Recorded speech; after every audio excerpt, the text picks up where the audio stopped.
Picha unayoiona hapa ni mzee mmoja alikuwa anapiga ngoma, ni kipofu huyu. Alikuwa anajulikana kwa jina la Mzee Morris. Kuanzia miaka ya 1960, 70, 80, 90 alitamba. Kipindi hicho kama unakumbuka, na sasa hivi ndio hivyo. Mdundo wa TBC kabla ya taarifa ya habari kuanza, kuna ngoma pale zinarindima. Mzee Morris alikuwa ni mzee kipofu aliyesifika kwa kupiga ngoma 10 kwa wakati mmoja. Just imagine zile biti ambazo unazisikia kwenye taarifa ya habari ya TBC FM kabla haijaanza. Zile ngoma zimepigwa na huyu mzee kipofu.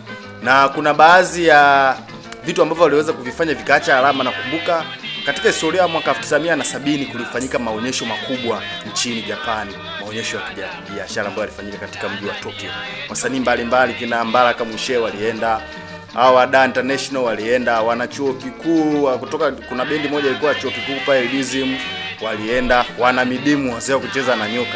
Bendi nyingi zilikuwa zimeshiriki katika maonyesho ya Expo 70 yaliyofanyika mwaka 1970 katika nchi ya Japani. So kitu ambacho kiliweza kuwavutia watu wengi ni Mzee Morris alivyokuwa kipofu kupiga ngoma 10 kwa wakati mmoja. Just imagine mtu aone. Yaani wewe ufumbe macho, wewe unapiga ngoma.